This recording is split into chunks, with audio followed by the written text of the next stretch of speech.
Well, Bilderberg assumed that name in 1954 at their first meeting as Bilderberg at the Bilderberg Hotel. It's a little bit like Shakespeare's As You Like It.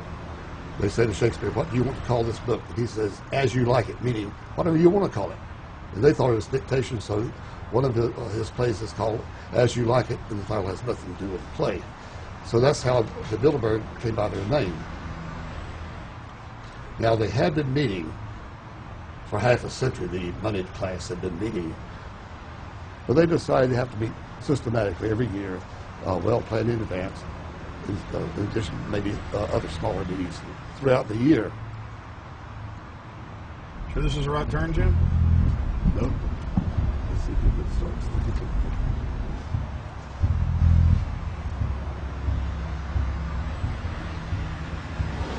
This is the global government. They are setting the world agenda. Inside right now, they're deciding on whether or not there will be a war with Iran. They're deciding whether or not taxes will increase, whether oil prices will be suppressed or increased. There's much more on the agenda that we'll be finding out in the fullness of time. But those are three items that are heavy on their list this year.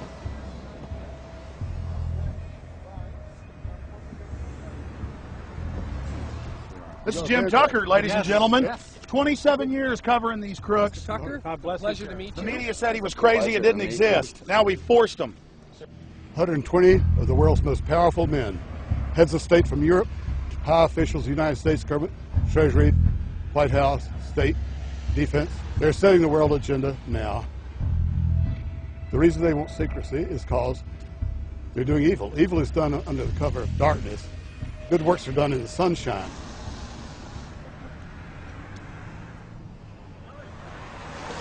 Hi, how you doing? Good. Get off the property, please. Well, Jim has some questions for you. I need you to move off the property, please. Okay. Private property. Sure.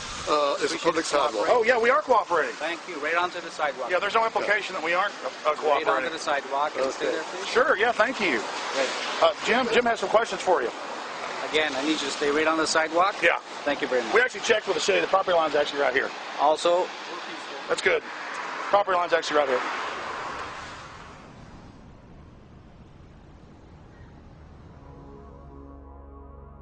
We are on the verge of a global transformation. All we need is the right major crisis, and the nations will accept the new world order. David Rockefeller. We saw David Rockefeller and the car in black at the beyond the hotel, and they had no bodyguards. One of my friends shouted, "Hey, Rockefeller!" and he turned back and he was afraid. My name's Rene. I'm from Manitoba. Drove about 26 hours to get here, just to show that I'm against the Bilderbergers, just to fight for my freedoms, fight for my rights, make sure that my children can grow up in a free country. My name is Daniel Estrela, and I've been doing this for the last 15 years. I'm from Canada. I'm very proud of my country because, as you can see, there's a lot of people covering the Bilderberg conference.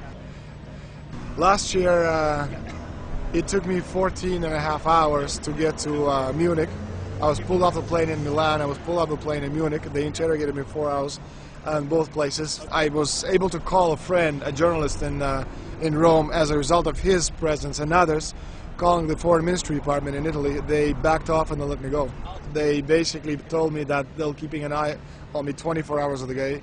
The little hotel where we were staying at, Jim and I, out of the 20 rooms, 6 were occupied, 3 by the CIA and 3 by the German Secret Service. That's how serious these people are, and that's how afraid they are of actually what we may be able to reveal and what we actually do reveal publicly about the Bilderberger intents.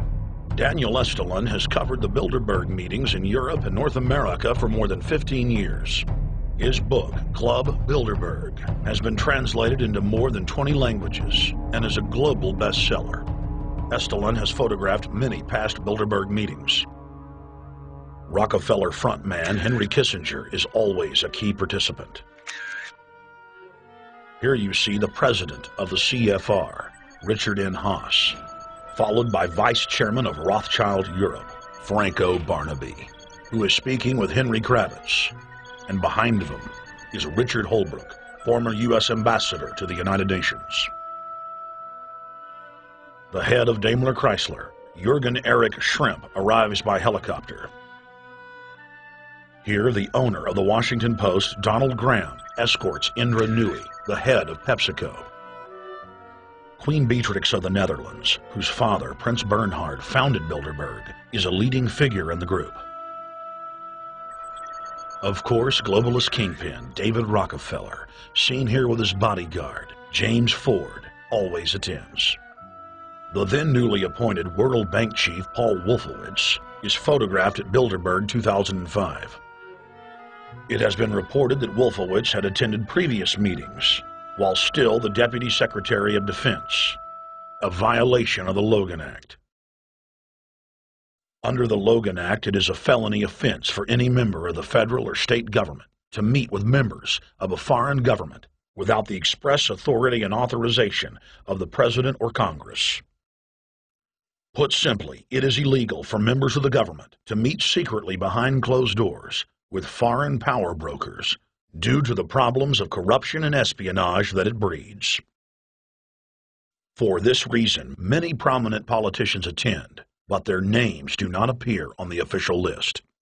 Despite the Logan Act, the governor of New York's name, George Pataki, does appear on the list, and we were able to catch the governor on tape walking with David Rockefeller at Brook Street. Multiple staff members inside Brook Street reported to us that Hillary Clinton attended for half a day. Several armored limos with diplomatic plates did arrive with police escorts and offloaded their passengers in the underground parking garage out of the sight of the press. Former World Bank President James Wolfensohn sardonically stared at our cameras.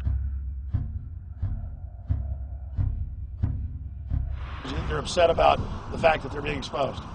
Well, I'm sure they are. I mean, look at the tinted windows. They don't want to be seen. They don't want even anybody to know they're here. So I'm sure they're ticked, you know, and that's why we're here to try to expose them. Do you think that they were angry that they were on the front page of the local paper today? You think they're in there reading it right now, Jim?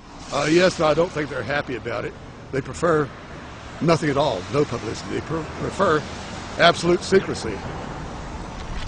Yeah, you better look away. We're not your slaves. You don't own me.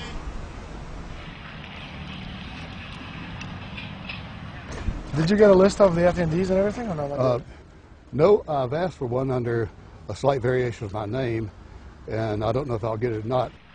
Also, it could happen today. For the last 3 years, I get back to the hotel. And there's a copy there waiting for you. Somebody who does not identify himself. I mean, I'm not just not revealing the source. I don't know the source myself. But the facts, because they want the Bilderberg letterhead on it, and makes a nice memento. Perfect. Alex. Yeah. That's Chalabi, eh? You think Chalabi? No, I don't think. I know. It looked like Chalabi, and it was a fat guy. Yeah. That was Ahmed Chalabi? Yeah. Oh my God, then they're really going to attack Iran.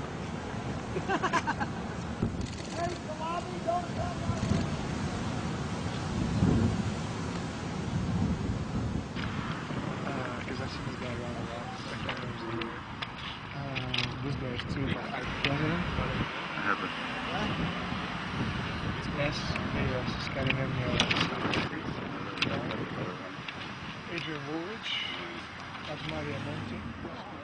Over the last couple of years, they've been reeling with the amount of leakage that they've been experiencing, so it's getting harder and harder. But again, it will never get too hard for us because of the sources that we have inside, are top-notch sources, people who are actually working for them, the Secret Service, the second layer people in the Bilderbergers, the clerks, the administrative office.